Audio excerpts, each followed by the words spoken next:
ಮಹಾರಾಷ್ಟ್ರದಲ್ಲಿ ನಾಳೆಯೇ ಪ್ರಮಾಣ ವಚನ ಸ್ವೀಕಾರ ಮಾಡ್ತಾರಾ ದೇವೇಂದ್ರ ಫಡ್ನವೀಸ್? ಸರ್ಕಾರ ರಚನೆಗೆ ಇವತ್ತೇ ಹಕ್ಕು ಮಂಡಿಸ್ತಾರಾ? ರಾಜೀನಾಮೆ ಕೊಟ್ಟ ಬಳಿಕ ಉದ್ಧವ್ ಠಾಕ್ರೆ ಕೊಟ್ಟ ಸಂದೇಶ ಏನು? ಗೋವಾದಿಂದ ಶಿಂಧೆ ಎಷ್ಟು ಹೊತ್ತಿಗೆ ಮುಂಬೈಗೆ ಬರಬಹುದು?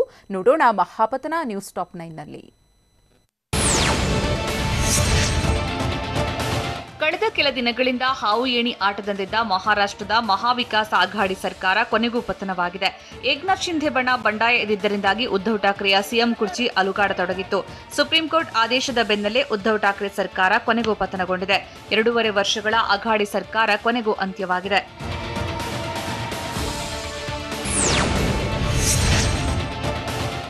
ಮಹಾರಾಷ್ಟ್ರ ಸಿಎಂ ಸ್ಥಾನಕ್ಕೆ ಉದ್ಧವ್ ಠಾಕ್ರೆ ರಾಜೀನಾಮೆ ನೀಡಿದ್ದಾರೆ. ಮಹಾರಾಷ್ಟ್ರದಲ್ಲಿ ಮಹಾವಿಕಾಸ್ ಆಘಾಡಿ ಸರ್ಕಾರ ಪತನಗೊಂಡ ಬೆನ್ನಲ್ಲೇ ಉದ್ಧವ್ ಠಾಕ್ರೆ ರಾಜ್ಯಭಾರ ನಿನ್ನೆಗೆ ಅಂತ್ಯವಾಗಿದೆ. ವಿಶ್ವಾಸಮತ ಯಾಚನೆಗೂ ಮುನ್ನವೇ ರಾಜೀನಾಮೆ ಘೋಷಣೆ ಮಾಡಿದ್ರು. ಏಕಾಏಕಿ ಫೇಸ್ಬುಕ್ ಲೈವ್ ಬಂದ ಉದ್ಧವ್ ಠಾಕ್ರೆ ರಾಜೀನಾಮೆ ಘೋಷಣೆ ಮಾಡಿದ್ರು. ಎಂಎಲ್ಸಿ ಸ್ಥಾನಕ್ಕೂ ಉದ್ಧವ್ ರಾಜೀನಾಮೆ ಘೋಷಿಸಿದ್ದಾರೆ.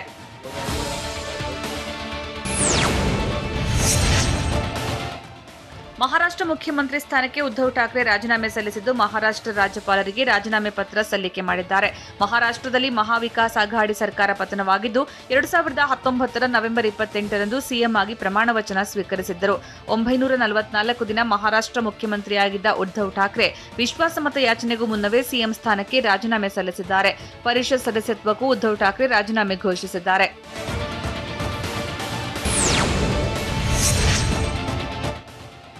ಸಿಎಂ ಸ್ಥಾನಕ್ಕೆ ರಾಜೀನಾಮೆ ನೀಡಿದ ಬಳಿಕ ಮಾತನಾಡಿದ ಉದ್ಧವ್ ಠಾಕ್ರೆ, ಎನ್ಸಿಪಿ ಮುಖ್ಯಸ್ಥ ಶರದ್ ಪವಾರ್, ಎಐಸಿಸಿ ಅಧ್ಯಕ್ಷೆ ಸೋನಿಯಾ ಗಾಂಧಿಗೆ ಧನ್ಯವಾದ ಅರ್ಪಿಸುವೆ ಅಂತ ಹೇಳಿದ್ದಾರೆ. ನನಗೆ ಸಹಕಾರ ನೀಡಿದ ಸಂಪುಟ ಸಹೋದ್ಯೋಗಿಗಳಿಗೂ ಧನ್ಯವಾದ ಹೇಳಿದ್ದಾರೆ.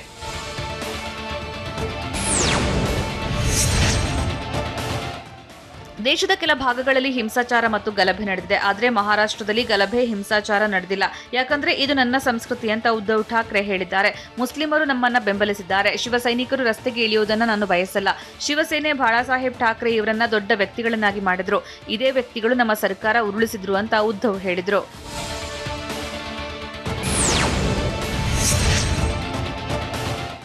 ಸಿಎಂ ಸ್ಥಾನಕ್ಕೆ ರಾಜೀನಾಮೆ ನೀಡಿದ ಬಳಿಕ ಮಾತನಾಡಿದ ಉದ್ಧವ್, ಮರಾಠಿ ಅಸ್ಮಿತೆಗಾಗಿ ನಾನು ಕೆಲಸ ಮಾಡಿದ್ದೇನೆ. ನಾನು ಮತ್ತು ಶಿವಸೈನಿಕರು ಯಾರನ್ನೂ ತಡೆಯಲ್ಲ. ನಾನು ಮತ್ತೆ ಅಧಿಕಾರಕ್ಕೆ ಬರ್ತೇನೆ ಎಂದು ಎಂದೂ ಹೇಳಿಲ್ಲ ಎಂದಿರೋ ಉದ್ಧವ್, ಶಿವಸೇನೆ ಅಧ್ಯಕ್ಷನಾಗಿ ಮುಂದುವರಿಯುತ್ತೀನಿ ಅಂತ ಹೇಳಿದ್ರು. ನನಗೆ ನಂಬರ್ ಗೇಮ್ನಲ್ಲಿ ಆಸಕ್ತಿ ಇಲ್ಲ. ಪ್ರಜಾಪ್ರಭುತ್ವದಲ್ಲಿ ತಲೆ ಎಣಿಕೆಯನ್ನ ಸಂಖ್ಯಾಬಲಕ್ಕಾಗಿ ಎಣಿಸಲಾಗುತ್ತೆ. ಆದರೆ ಇದನ್ನೇ ಜನರ ಅಭಿವೃದ್ಧಿಗಾಗಿ ಬಳಸಬೇಕು ಅಂತ ಹೇಳಿದ್ದಾರೆ.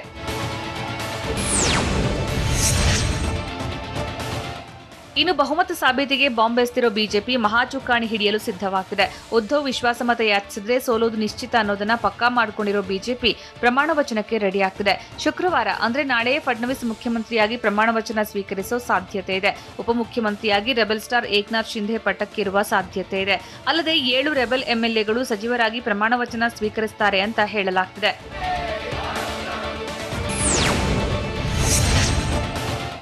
ಉದ್ಧವ್ ರಾಜೀನಾಮೆ ಬೆನ್ನಲ್ಲೇ ಬಿಜೆಪಿಯಲ್ಲಿ ಸಂಭ್ರಮ ಮನೆ ಮಾಡಿತ್ತು. ಖಾಸಗಿ ಹೋಟೆಲ್ನಲ್ಲಿ ಸಿಹಿ ಹಂಚಿ ಕೇಸರಿ ಪಡೆ ಸಂಭ್ರಮಿಸಿದ್ರು. ಮಹಾರಾಷ್ಟ್ರದಲ್ಲಿ ಬಿಜೆಪಿ ಶಿಂಧೆ ಬಣದ ಸರ್ಕಾರ ಬರ್ತಾ ಇರುವ ಹಿನ್ನೆಲೆಯಲ್ಲಿ ಫಡ್ನವೀಸ್ಗೆ ಸಿಹಿ ತಿನಿಸಿ ಸಂಭ್ರಮಾಚರಿಸಿದ್ರು. ಬಿಜೆಪಿ ಶಾಸಕರು ಇಂದು ಸರ್ಕಾರ ರಚನೆಗೆ ಹಕ್ಕು ಮಂಡಿಸುವ ಸಾಧ್ಯತೆ ಇದೆ. ಫಡ್ನವೀಸ್ ಸಿಎಂ ಅಥವಾ ಏಕನಾಥ್ ಡಿಸಿಎಂ ಪಟ್ಟ ಪಡೆಯೋ ಸಾಧ್ಯತೆ ಇದೆ.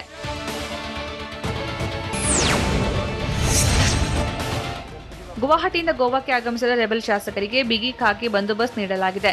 ಇನ್ನು ಮುಂಬೈಗೂ ಕೂಡ ಬಿಗಿ ಭದ್ರತೆಯೊಂದಿಗೆ ರೆಬೆಲ್ ಶಾಸಕರು ಎಂಟ್ರಿ ಕೊಡಲಿದ್ದಾರೆ. ಎಲ್ಲಾ ರೆಬೆಲ್ ಶಾಸಕರಿಗೆ ಕೇಂದ್ರ ಸರ್ಕಾರ ಭದ್ರತೆ ನೀಡಲಿದ್ದು ರೆಬೆಲ್ಸ್ಗೆ Y+ ಭದ್ರತೆ ಸಿಗುವ ಸಾಧ್ಯತೆ ಇದೆ. ಸಿಆರ್ಪಿಎಫ್ ಜೊತೆಗೆ ಮುಂಬೈ ಪೊಲೀಸರಿಂದಲೂ ಬಿಗಿ ಭದ್ರತೆ ಸಿಗಲಿದೆ. ರಾಜ್ಯಾದ್ಯಂತ ಭುಗಿಲೆದ್ದ ಬೇಡ ಜಂಗಮರ ಆಕ್ರೋಶ. ಪರಿಶಿಷ್ಟ ಪಂಗಡದಿಂದ ಕೈಬಿಡದಂತೆ ಮೊಳಗಿದ ರಣಕಹಳೆ. ಸತ್ಯಾಗ್ರಹಕ್ಕೆ ನಿರ್ಧಾರ. ಬೆಂಗಳೂರು ಚಲೋಗೆ ಕರೆ. ರಾಜ್ಯದ ವಿವಿಧೆಡೆಗಳಿಂದ ರಾಜಧಾನಿಗೆ ಜಂಗಮರು ಎಂಟ್ರಿ ಕೊಡ್ತಾ ಇರೋದು ಹೇಗೆ? ನೋಡೋಣ ಜಂಗಮರ ಕಿಚ್ಚು ನ್ಯೂಸ್ ಟಾಪ್ 9ನಲ್ಲಿ.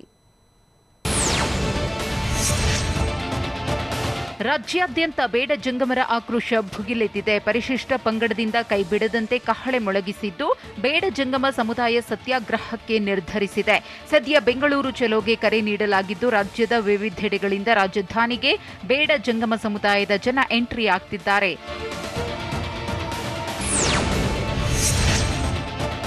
ಬೇಡ ಜಂಗಮ ಸಮುದಾಯವನ್ನ ಪರಿಶಿಷ್ಟ ಪಂಗಡದಿಂದ ಕೈಬಿಡೋ ವಿಚಾರಕ್ಕೆ ಆಕ್ರೋಶ ಭುಗಿಲೆದಿದೆ. ಬೇಡ ಜಂಗಮ ಸಮುದಾಯದಿಂದ ಬೆಂಗಳೂರು ಚಲೋ ಆರಂಭವಾಗಿದ್ದು ಅನುಮತಿ ಇಲ್ಲದಿದ್ರೂ ಸಮುದಾಯದಿಂದ ಸಮಾವೇಶಕ್ಕೆ ಸಿದ್ಧತೆ ನಡೆಯುತ್ತಿದೆ. ಬೆಂಗಳೂರಿನ ಫ್ರೀಡಂ ಪಾರ್ಕ್ನಲ್ಲಿ ಸತ್ಯಾಗ್ರಹಕ್ಕೆ ತಯಾರಿ ನಡೀತಾ ಇದ್ದು ರಾಜ್ಯದ ವಿವಿಧೆಡೆಗಳಿಂದ ಆಗಮಿಸ್ತಾ ಇರುವ ಬೇಡ ಜಂಗಮ ಸಮುದಾಯದ ಜನ ಪ್ರತಿಭಟನೆ ಮಾಡೇ ಮಾಡ್ತೀವಿ ಅಂತ ಪಣ ತೊಟ್ಟಿದ್ದಾರೆ. ಬೇಡ ಜಂಗಮ ಸಮಾವೇಶಕ್ಕೆ ಹೊರಟಿದ್ದ ಜನರನ್ನ ಪೊಲೀಸರು ತುಮಕೂರು ಜಿಲ್ಲೆಯ ಶಿರಾದಲ್ಲಿ ತಡೆದಿದ್ದಾರೆ. ಕರಜೀವನಹಳ್ಳಿ ಟೋಲ್ ಬಳಿ 30ಕ್ಕೂ ಹೆಚ್ಚು ಬಸ್ಗಳು 50 ಕ್ರೂಸರ್ ವಾಹನ ತಡೆದ ಪೊಲೀಸರು ಬೆಂಗಳೂರಿಗೆ ತೆರಳದಂತೆ ಅಡ್ಡ ಹಾಕಿದ್ರು. ಈ ವೇಳೆ ಪೊಲೀಸರ ವಿರುದ್ಧ ಕಿಡಿಕಾರಿದ ಬೇಡ ಜಂಗಮ ಸಮುದಾಯದ ಜನ ಸಮಾವೇಶಕ್ಕೆ ಹೋಗಲು ಅವಕಾಶ ನೀಡುವಂತೆ ಆಕ್ರೋಶ ವ್ಯಕ್ತಪಡಿಸಿದ್ರು.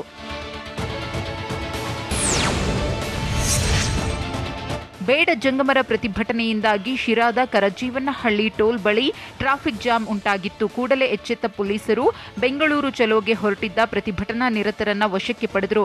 ಬಳಿಕ ಟ್ರಾಫಿಕ್ ಕ್ಲಿಯರ್ ಮಾಡಿ ಸಂಚಾರಕ್ಕೆ ಅನುವು ಮಾಡಿಕೊಟ್ರು. ಸ್ಥಳದಲ್ಲಿ ತುಮಕೂರು ಎಸ್ಪಿ ರಾಹುಲ್ ಮೊಕಾಂ ಹೂಡಿದ್ದಾರೆ.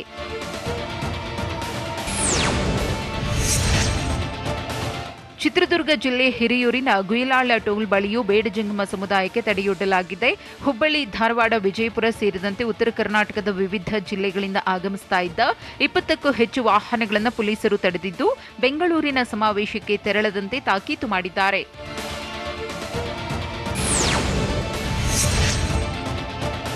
ಚಿತ್ರದುರ್ಗ ಜಿಲ್ಲೆ ಹಿರಿಯೂರಿನ ಗುಯಿಲಾಳ ಟೋಲ್ ಬಳಿ ಬೇಡ ಜಂಗಮ ಸಮುದಾಯದ ಜನ ಪ್ರತಿಭಟನೆ ಕೈಗೊಂಡಿದ್ದಾರೆ. ಟೋಲ್ಗೇಟ್ ಬಳಿಯೇ ಧರಣಿ ಕುಳಿತ ಪ್ರತಿಭಟನಾಕಾರರು ಸಮಾವೇಶಕ್ಕೆ ತೆರಳಲು ಅವಕಾಶ ಮಾಡಿಕೊಡುವಂತೆ ಆಕ್ರೋಶ ವ್ಯಕ್ತಪಡಿಸಿದ್ರು. ಈ ವೇಳೆ ಪೊಲೀಸರು ಪ್ರತಿಭಟನಾಕಾರರ ನಡುವೆ ಮಾತಿನ ಚಕಮಕಿ ನಡೆಯಿತು. ಇನ್ನು ರಾಷ್ಟ್ರೀಯ ಹೆದ್ದಾರಿ 4ರ ಸರ್ವಿಸ್ ರಸ್ತೆಯಲ್ಲಿ ಧರಣಿ ನಡೆಸ್ತಾ ಇದ್ದ ಪ್ರತಿಭಟನಾಕಾರರು ರಾಷ್ಟ್ರೀಯ ಹೆದ್ದಾರಿಗೆ ಶಿಫ್ಟ್ ಆದ್ರು. ಇದರಿಂದಾಗಿ ರಾಷ್ಟ್ರೀಯ ಹೆದ್ದಾರಿಯಲ್ಲಿ ಟ್ರಾಫಿಕ್ ಜಾಮ್ ಉಂಟಾಯಿತು.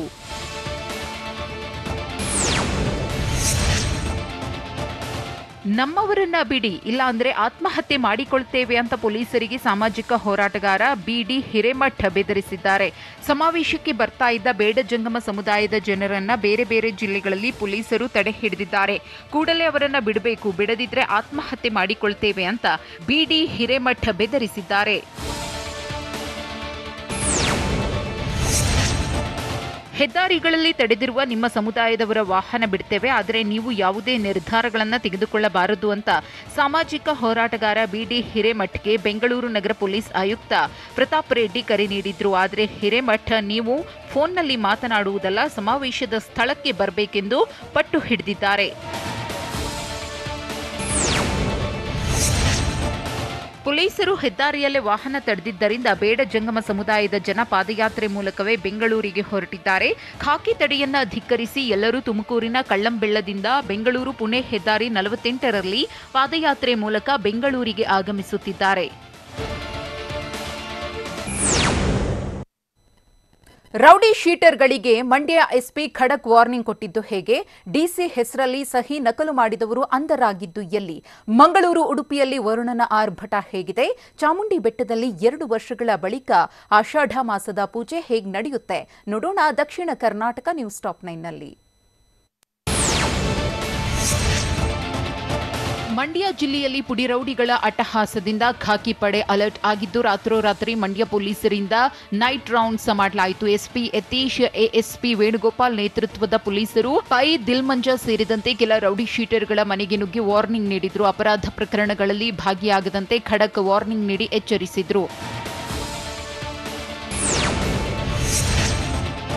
ಕೋಲಾರ ಡಿಸಿ ಹೆಸರಲ್ಲಿ ಸಹಿ ನಕಲು ಮಾಡಿ ದಾಖಲೆ ಸೃಷ್ಟಿಸಿದ್ದ ಕಂದಾಯ ನಿರೀಕ್ಷಕ ಮಂಜುನಾಥ್ ಮತ್ತು ಕೇಸ್ ವರ್ಕರ್ ಶೈಲಜಾರನ್ನ ಪೊಲೀಸರು ಬಂಧಿಸಿದ್ದಾರೆ. ಇಬ್ಬರೂ ಸೇರಿ ಕೋಲಾರ ಡಿಸಿ ವೆಂಕಟರಾಜ ಸಹಿ ನಕಲು ಮಾಡಿದ್ರು.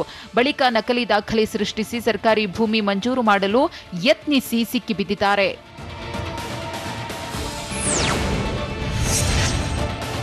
ಆನೆ ದಂತಗಳನ್ನು ಮಾರಾಟ ಮಾಡಲು ಯತ್ನಿಸ್ತಾ ಇದ್ದವರನ್ನ ಮೈಸೂರು ಜಿಲ್ಲೆಯ ಹುಣಸೂರಿನಲ್ಲಿ ಬಂಧಿಸಲಾಗಿದೆ. ಖಚಿತ ಮಾಹಿತಿಯ ಮೇರೆಗೆ ದಾಳಿ ಮಾಡಿದ ವೀರಣ್ಣ ಹೊಸಹಳ್ಳಿ ವನ್ಯಜೀವಿ ವಲಯದ ಸಿಬ್ಬಂದಿ ಕಾರ್ಯಾಚರಣೆ ನಡೆಸಿ ಆನೆ ದಂತ ಮಾರಲು ಮುಂದಾಗಿದ್ದ 4ರನ್ನ ಅರೆಸ್ಟ್ ಮಾಡಿದ್ದಾರೆ. ಬಂಧಿತರಿಂದ ಆನೆ ದಂತ ಹಾಗೂ ಕೃತ್ಯಕ್ಕೆ ಬಳಸಿದ್ದ ವಾಹನವನ್ನು ವಶಕ್ಕೆ ಪಡೆಯಲಾಗಿದೆ.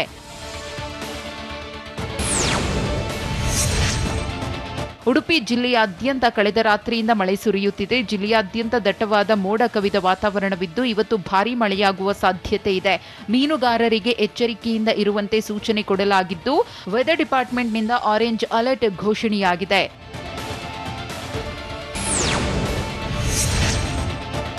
ದಕ್ಷಿಣ ಕನ್ನಡ ಜಿಲ್ಲೆಯಾದ್ಯಂತ ಸಹ ಭಾರೀ ಮಳೆಯಾಗ್ತಿದ್ದು ಜಿಲ್ಲೆಯಲ್ಲಿಂದು ಆರೆಂಜ್ ಅಲರ್ಟ್ ಘೋಷಿಸಲಾಗಿದೆ. ಇನ್ನು ಶಾಲೆಗೆ ಬರಲು ತೊಂದರೆಯಾದಲ್ಲಿ ಅಂತಹ ಕಡೆ ರಜೆ ಘೋಷಣೆ ಮಾಡಲಾಗಿದೆ. ಈಗಾಗಲೇ ಶಾಲೆಗೆ ಆಗಮಿಸಿರುವ ವಿದ್ಯಾರ್ಥಿಗಳ ಬಗ್ಗೆ ಮುಂಜಾಗ್ರತೆ ವಹಿಸುವಂತೆ ಶಿಕ್ಷಣ ಇಲಾಖೆಯ ಅಧಿಕಾರಿಗಳಿಗೆ ಜಿಲ್ಲಾಧಿಕಾರಿ ಡಾಕ್ಟರ್ ಕೆವಿ ರಾಜೇಂದ್ರ ಆದೇಶಿಸಿದ್ದಾರೆ.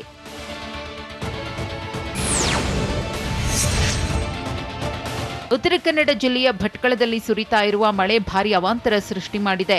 400 ವರ್ಷಗಳ ಇತಿಹಾಸವಿರುವ ಇಲ್ಲಿನ ರಘುನಾಥ ದೇವಸ್ಥಾನದ ಒಳಗೆ ಮಳೆ ನೀರು ನುಗ್ಗಿ ಧಾರ್ಮಿಕ ಪೂಜಾ ಕೈಂಕರ್ಯಕ್ಕೆ ಅಡ್ಡಿಯಾಗಿದೆ. ಪುರಸಭೆಯ ಅವೈಜ್ಞಾನಿಕ ಚರಂಡಿ ಕಾಮಗಾರಿಯಿಂದಲೇ ಈ ಅವಾಂತರ ಸೃಷ್ಟಿಯಾಗಿದೆ ಅನ್ನೋದು ದೇಗುಲದ ಆಡಳಿತ ಮಂಡಳಿಯ ಆರೋಪ. ಈ ಬಗ್ಗೆ ಪುರಾತತ್ವ ಇಲಾಖೆಗೆ ದೂರು ಕೊಡಲಾಗಿದ್ದು ಅಧಿಕಾರಿಗಳು ಯಾರೂ ಸಮಸ್ಯೆಗೆ ಸ್ಪಂದಿಸಿಲ್ಲವೆಂಬ ಆರೋಪ ಕೇಳಿಬಂದಿದೆ.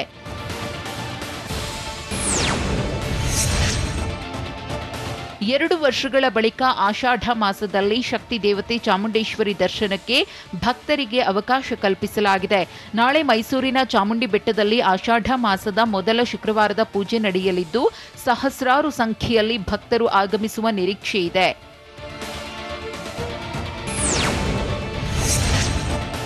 ಮೈಸೂರಿನ ಚಾಮುಂಡಿ ಬೆಟ್ಟದಲ್ಲಿ ನಾಳೆ ಆಷಾಢ ಮಾಸದ ಮೊದಲ ಪೂಜೆ ನಡೆಯಲಿದ್ದು ಬೆಟ್ಟಕ್ಕೆ ಭೇಟಿ ನೀಡುವ ಭಕ್ತರಿಗೆ ಹಾರ್ಲಿಕ್ಸ್ ಮೈಸೂರು ಪಾಕ್ ಪ್ರಸಾದ ನೀಡಲು ನಿರ್ಧರಿಸಲಾಗಿದೆ. ಶ್ರೀ ಚಾಮುಂಡೇಶ್ವರಿ ಸೇವಾ ಸಮಿತಿ ವತಿಯಿಂದ 30,000 ಹಾರ್ಲಿಕ್ಸ್ ಮೈಸೂರು ಪಾಕ್ ವಿತರಣೆಗೆ ಸಿದ್ಧತೆ ಮಾಡಿಕೊಳ್ಳಲಾಗಿದೆ.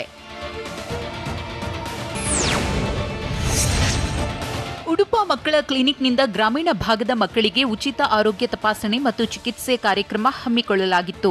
ಬೆಂಗಳೂರಿನ ಜಯನಗರದ ಉಡುಪ ಕ್ಲಿನಿಕ್ ವತಿಯಿಂದ ಚಿತ್ರದುರ್ಗ ಜಿಲ್ಲೆ ಹಿರಿಯೂರಿನ ಮಾಯಸಂದ್ರ ಗ್ರಾಮದ ಬಳಿಯ ತೋಟದಲ್ಲಿ ಮಕ್ಕಳಿಗೆ ಉಚಿತ ತಪಾಸಣೆ ಮತ್ತು ಚಿಕಿತ್ಸೆ ಶಿಬಿರ ಆಯೋಜಿಸಲಾಗಿತ್ತು.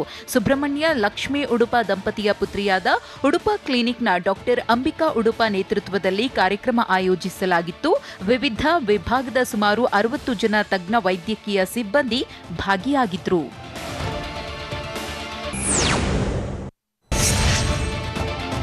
ಸರ್ಕಾರಿ ಹಣ ದುರ್ಬಳಕೆ ಮಾಡಿಕೊಂಡ ಧಾರವಾಡ ಜಿಲ್ಲೆಯ ಅಣ್ಣಿಗೇರಿ ತಾಲೂಕು ಕಚೇರಿಯ ಶಿರಸ್ತೇದಾರ್ ಮಂಜುನಾಥ ಮುಧೋಳ ವಿರುದ್ಧ ಎಫ್ಐಆರ್ ದಾಖಲಾಗಿದೆ. ಮಳೆಯಿಂದ ಮನೆ ಹಾನಿಯಾದವರಿಗೆ ಪರಿಹಾರವಾಗಿ ಸರ್ಕಾರ ಹಣ ಮಂಜೂರು ಮಾಡಿತ್ತು.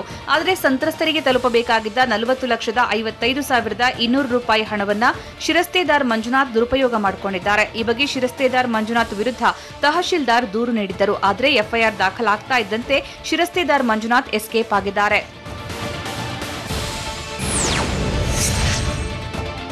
ಬೆಳಗಾವಿ ಜಿಲ್ಲೆಯ ಕಾಗವಾಡ ತಾಲೂಕಿನ ಕಾತ್ರಾಳ ಗ್ರಾಮದ ಹಳ್ಳವೊಂದರಲ್ಲಿ ಬೃಹತ್ ಗಾತ್ರದ ಮೊಸಳೆ ಪ್ರತ್ಯಕ್ಷವಾಗಿತ್ತು. ಮೊಸಳೆ ಕಂಡು ಗಾಬರಿಗೊಂಡ ಗ್ರಾಮಸ್ಥರು ಅರಣ್ಯ ಇಲಾಖೆಗೆ ಮಾಹಿತಿ ನೀಡಿದರು. ಕೊನೆಗೆ ಅರಣ್ಯ ಇಲಾಖೆ ಸಿಬ್ಬಂದಿ ಹಾಗೂ ಗ್ರಾಮಸ್ಥರು ಸೇರಿ ಬೃಹತ್ ಗಾತ್ರದ ಮೊಸಳೆ ಸೆರೆ ಹಿಡಿದಿದ್ದಾರೆ. ಸದ್ಯ ಮೊಸಳೆ ಅರಣ್ಯ ಇಲಾಖೆಯ ವಶದಲ್ಲಿದೆ. ಗದಗ ಜಿಲ್ಲೆಯ ಮುಂಡರಗಿ ತಾಲೂಕಿನ ಡೋಣಿ ಗ್ರಾಮದ ಕಪ್ಪತಗುಡ್ಡದಲ್ಲಿ ಚಿರತೆ ಪ್ರತ್ಯಕ್ಷವಾಗಿದೆ. ಕಪ್ಪತಗುಡ್ಡದ ಕಾಡಿನಲ್ಲಿ ಅಲೆದಾಡುತ್ತಿರುವ ಚಿರತೆಯ ವಿಡಿಯೋ ಸೆರೆ ಹಿಡಿಯಲಾಗಿದ್ದು ಸಾಮಾಜಿಕ ಜಾಲತಾಣಗಳಲ್ಲಿ ಫುಲ್ ವೈರಲ್ ಆಗಿದೆ. ಇನ್ನು ಚಿರತೆ ಓಡಾಟದಿಂದಾಗಿ ಕಪ್ಪತಗುಡ್ಡ ಅಕ್ಕಪಕ್ಕವಿರುವ ಗ್ರಾಮಸ್ಥರಲ್ಲಿ ಆತಂಕ ಮನೆ ಮಾಡಿದೆ. ಕೊಪ್ಪಳ ತಾಲೂಕಿನ ಗಿಣಗೆರ ಗ್ರಾಮದ ಮನೆಯೊಂದಕ್ಕೆ ನುಗ್ಗಿದ ಕೋತಿ ಎಲ್ಇಡಿ ಟಿವಿ ಹಾಳು ಮಾಡಿದೆ. ಇಂದು ಬೆಳಗ್ಗೆ ಕೃಷ್ಣಮೂರ್ತಿ ಪಾಟೀಲ್ ಎಂಬುವರ ಮನೆಗೆ ಏಕಾಏಕಿ ಎಂಟ್ರಿ ಕೊಟ್ಟ ಕಪಿರಾಯ ಸುಮಾರು 30,000 ಮೌಲ್ಯದ ಟಿವಿಯನ್ನ ಒಡೆದು ಹಾಕಿದೆ. ಅಂದಹಾಗೆ ಗಾಜಿನ ವಸ್ತು ಕಂಡ್ರೆ ಈ ಕೋತಿ ವಿಚಿತ್ರವಾಗಿ ಆಡುತ್ತಂತೆ. ಇದರಿಂದ ಗ್ರಾಮಸ್ಥರು ರೋಸಿ ಹೋಗಿದ್ದು ಕೋತಿಯನ್ನ ಹಿಡಿಯುವಂತೆ ಆಗ್ರಹಿಸಿದ್ದಾರೆ. ಕೊಪ್ಪಳ ಜಿಲ್ಲೆಯಲ್ಲಿ ಕರಡಿಗಳ ಹಾವಳಿ ಮಿತಿಮೀರಿದೆ. ಕೊಪ್ಪಳ ತಾಲೂಕಿನ ಮುಸಲಾಪುರ, ಗಂಗನಾಳ, ಸುಡಿಕೇರಿ, ಚಳ್ಳಾರಿ, ಹಾಸಗಲ್ ಗ್ರಾಮದಲ್ಲಿ ಪದೇ ಪದೇ ಕರಡಿ ಪ್ರತ್ಯಕ್ಷವಾಗುತ್ತಿದ್ದು ಜಮೀನಲ್ಲಿರೋ ಮನೆಯ ಮಾಳಿಗೆ ಏರಿ ಆತಂಕ ಸೃಷ್ಟಿಸಿತ್ತು. ಅಷ್ಟೇ ಅಲ್ಲ, ಕಳೆದ ಕೆಲ ದಿನಗಳ ಹಿಂದೆ ಕರಡಿ ಕಲ್ಲಂಗಡಿ ಬೆಳೆ ನಾಶ ಮಾಡುತ್ತಿತ್ತು. ಇದರಿಂದ ಕೆರಳಿದ ಗ್ರಾಮಸ್ಥರು ಇಂದು ಕರಡಿ ಓಡಿಸಲು ಬೆನ್ನು ಹತ್ತಿದ್ರು. ಅಪಘಾತದಲ್ಲಿ ಮೃತಪಟ್ಟಿದ್ದ ಕೋತಿಗೆ ಮನುಷ್ಯರಂತೆ ಅಂತಿಮ ವಿಧಿವಿಧಾನ ನೆರವೇರಿಸಲಾಯಿತು. ರಾಯಚೂರು ನಗರದ ಯರಮರಸ್ ಬಡಾವಣೆಯಲ್ಲಿ ನಿನ್ನೆ ಸಂಭವಿಸಿದ ರಸ್ತೆ ಅಪಘಾತದಲ್ಲಿ ಕೋತಿ ಮೃತಪಟ್ಟಿತ್ತು. ಇದನ್ನು ಗಮನಿಸಿದ ಸ್ಥಳೀಯರು ಕೋತಿ ದೇವರ ರೂಪ ಎಂದು ಹಿಂದೂ ಸಂಪ್ರದಾಯದಂತೆ ಆಂಜನೇಯ ದೇವಸ್ಥಾನ ಮುಂದೆಯೇ ಅಂತ್ಯ ಸಂಸ್ಕಾರ ಮಾಡಿದರು. 1,00,000 ದಾಟಿದ ಕೊರೋನಾ ಸಕ್ರಿಯ ಪ್ರಕರಣಗಳು. ಇನ್ಮುಂದೆ ಎಲೆಕ್ಟ್ರಿಕ್ ವಾಹನಗಳದ್ದೇ ಹವಾ. ದೆಹಲಿಗೆ ತಂಪೆರೆದ ಮಳೆರಾಯ. 2 ವರ್ಷದ ಬಳಿಕ ಬಿಗಿ ಭದ್ರತೆಯಲ್ಲಿ ಅಮರನಾಥ ಯಾತ್ರೆ ಆರಂಭ. ಇದೆಲ್ಲವನ್ನ ನೋಡೋಣ ನ್ಯಾಷನಲ್ ನ್ಯೂಸ್ ಟಾಪ್ 9ನಲ್ಲಿ. ದೇಶದಲ್ಲಿ ಕಳೆದ 24 ಗಂಟೆ ಅವಧಿಯಲ್ಲಿ 18,819 ಮಂದಿಗೆ ಕೊರೋನಾ ಸೋಂಕು ತಗುಲಿದೆ. ಕಳೆದ 24 ಗಂಟೆ ಅವಧಿಯಲ್ಲಿ 39 ಮಂದಿ ಕೊರೋನಾ ಸೋಂಕಿನಿಂದ ಸಾವನ್ನಪ್ಪಿದ್ದಾರೆ. ಇಂದು ದೇಶದಲ್ಲಿ ಕೊರೋನಾ ಸಕ್ರಿಯ ಕೇಸ್ಗಳು 1,00,000 ಗಡಿ ದಾಟಿವೆ. ದೇಶದಲ್ಲಿ ಕೊರೋನಾ ಸಕ್ರಿಯ ಕೇಸ್ಗಳು 1,04,000ಕ್ಕೆ ಏರಿಕೆಯಾಗಿವೆ. ನಿತ್ಯದ ಕೊರೋನಾ ಪಾಸಿಟಿವಿಟಿ ದರ 4.16ಕ್ಕೆ ಏರಿಕೆಯಾಗಿದೆ.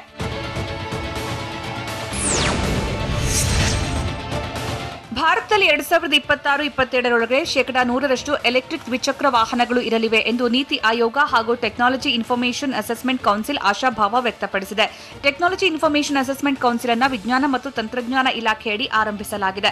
ಭಾರತದಲ್ಲಿ 2028-29ರೊಳಗೆ ಎಲೆಕ್ಟ್ರಿಕ್ ದ್ವಿಚಕ್ರ ವಾಹನ ಮಾರಾಟವು 220 ಲಕ್ಷಕ್ಕೆ ಏರಿಕೆಯಾಗಲಿದೆ ಎಂದು ವರದಿ ಹೇಳಿದೆ. ರಾಜಸ್ಥಾನದಲ್ಲಿ ಜನ ಶಾಂತಿ ಕಾಪಾಡಿಕೊಳ್ಳಬೇಕು ಎಂದು ಸಿಎಂ ಅಶೋಕ್ ಗೆಹ್ಲೋಟ್ ಮನವಿ ಮಾಡಿದ್ದಾರೆ. ಯಾವುದೇ ಕ್ರಿಮಿನಲ್ಗಳನ್ನು ಬಿಡಲ್ಲ, ಯಾವುದೇ ಧರ್ಮಕ್ಕೆ ಸೇರಿದ್ದರೂ ಕ್ರಿಮಿನಲ್ಗಳನ್ನು ನಾವು ಬಿಡಲ್ಲ ಎಂದು ಈ ಮೂಲಕ ಸಿಎಂ ಅಶೋಕ್ ಗೆಹ್ಲೋಟ್ ರಾಜ್ಯದ ಜನರಿಗೆ ಭರವಸೆ ನೀಡಿದ್ದಾರೆ.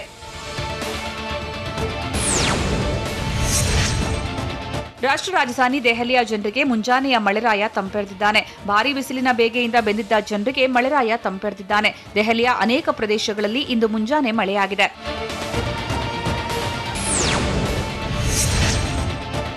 ಪ್ರಧಾನಿ ಮೋದಿ ಇಂದು ದೆಹಲಿಯ ವಿಜ್ಞಾನ ಭವನದಲ್ಲಿ ನಡೆಯುವ ಉದ್ಯಮಿ ಭಾರತ್ ಕಾರ್ಯಕ್ರಮದಲ್ಲಿ ಭಾಗಿಯಾಗಲಿದ್ದಾರೆ. ಪ್ರಧಾನಮಂತ್ರಿ ಉದ್ಯೋಗ ಸೃಷ್ಟಿ ಕಾರ್ಯಕ್ರಮದಡಿ ಫಲಾನುಭವಿಗಳಿಗೆ ಹಣಕಾಸಿನ ನೆರವನ್ನ ಡಿಜಿಟಲ್ ರೂಪದಲ್ಲಿ ವರ್ಗಾವಣೆ ಮಾಡಲಿದ್ದಾರೆ.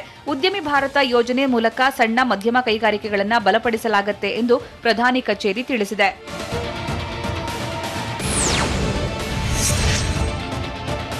ಜಮ್ಮು ಕಾಶ್ಮೀರದಲ್ಲಿ ಇಂದಿನಿಂದ ಅಮರನಾಥ ಯಾತ್ರೆ ಆರಂಭವಾಗಿದೆ. ಜಮ್ಮು ಬೇಸ್ ಕ್ಯಾಂಪ್ನಿಂದ ಅಮರನಾಥ್ ಗುಹೆಯತ್ತ ಯಾತ್ರಾರ್ಥಿಗಳು ಹೊರಟಿದ್ದಾರೆ.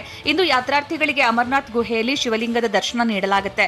ಅಮರನಾಥ ಯಾತ್ರೆಗಾಗಿ ಬಿಗಿ ಭದ್ರತಾ ಕ್ರಮಗಳನ್ನು ಕೈಗೊಳ್ಳಲಾಗಿದೆ.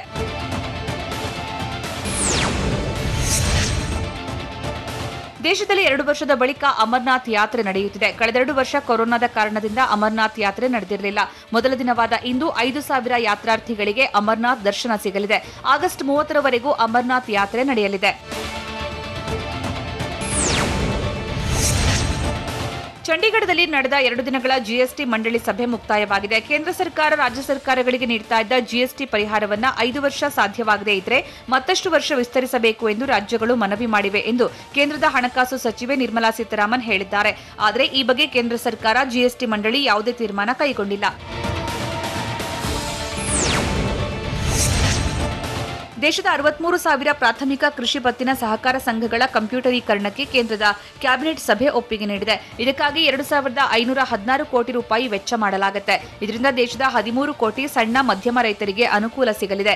ಸೈಬರ್ ಸೆಕ್ಯುರಿಟಿ, ಡೇಟಾ ಸ್ಟೋರೇಜ್ ಸೌಲಭ್ಯದ ಕಂಪ್ಯೂಟರೀಕರಣ ಮಾಡಲಾಗುತ್ತೆ ಎಂದು ಕೇಂದ್ರದ ಕ್ಯಾಬಿನೆಟ್ ಸಭೆ ಬಳಿಕ ವಾರ್ತಾ ಸಚಿವ ಅನುರಾಗ್ ಠಾಕೂರ್ ಹೇಳಿದ್ದಾರೆ.